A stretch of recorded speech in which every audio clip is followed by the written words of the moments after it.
Hey everyone, I'm going to go over two topics today that will make your comedy way better. If you're a writer or if you're looking to get into comedy at all, if you're a stand-up performer, these are the types of things I look into. And this is coming from a comedy magician. Now, I do comedy and magic, which means I do prop work within the comedy as well.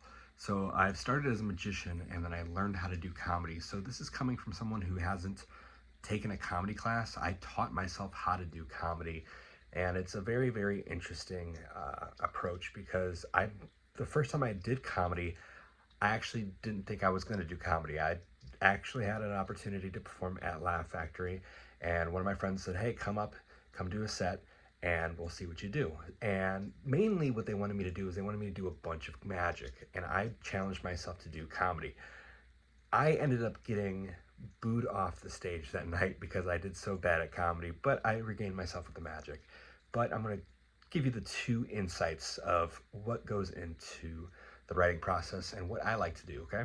So, I mean, there's many different ways to go over what to do in comedy and what to talk about. There's trending topics, there's things of that nature, but the two main ones that I feel that will have longevity of your career and really have a staple of who you are is simplicity and relatability. And I like to think of this in a way kind of like how music is. Think of like a popular pop song right now. You might not like the song. It might be something that's very, very like annoying, but it's stuck in your head, and it's very, very interesting because you can go anywhere and you're like, oh, it's that song again, or you can be like, oh, it's that song. Like it's something that like resonates within you. So that's what I feel that your comedy should be like. For instance, let's look at Shane Gillis right now. Shane Gillis, one joke that I really enjoy about him is when he talks about his cousin or his nephew, and he goes, yeah, he has Down syndrome and he makes grilled cheeses at night.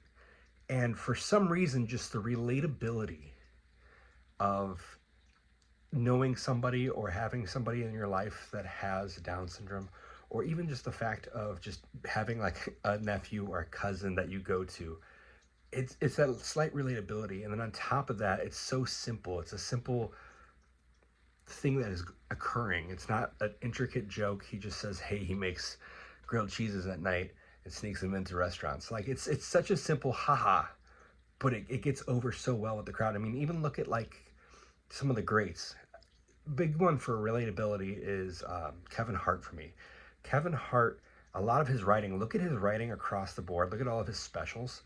When he starts and he talks about his comedy, he goes in and he talks about like coming of age. He talks about things of that nature where it's, hey, my kids did this. And it's people who have kids can relate to him, but also it's simple and it's straight to the point.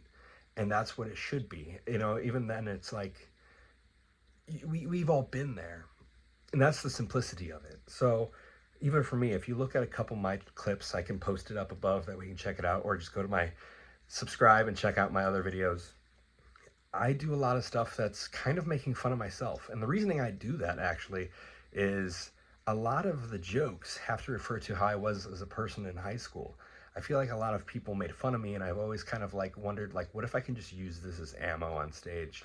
I'm already a magician, and I think people already have this like corny connotation about me. They're like, oh, hey, you do magic, so you're kind of like dorky. And it's like, okay, well, I'm not, but what if we just leaned into that and kind of just flipped, pulled the rug out from under people? So, and it's cool for me because I like doing that, because I always call it the Eminem approach.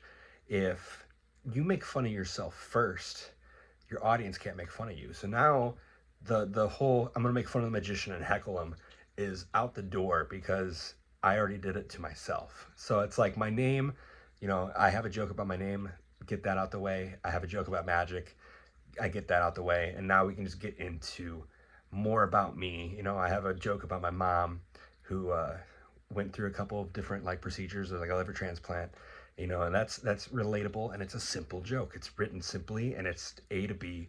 It's not taking you on this wild journey of how did we get here. And there's instances for that, but I would say, like, again, when you're writing your comedy, try to make it simple in that way. Try to make it very, very easy. Again, like, you can add length over time. So be sure to just like write something You know, most of the time when I write stuff, it is in the car. I literally will be driving. I'll be Ubering or like driving to a show, and I'll go, hey, let me write out my, I got to pull over and put this in my notes. And it doesn't sound like anything at first. It's like 4 words, and it's like, this doesn't make sense. But then over time, it becomes a joke. And then even over more time, you can add a little bit more time to it. So now this 1 minute joke becomes a 5 minute bit. So for me, again, like I said, the two major things to have a successful comedy joke is relatability and simplicity. That will be your bread and butter, I feel, and that will make you a good comic.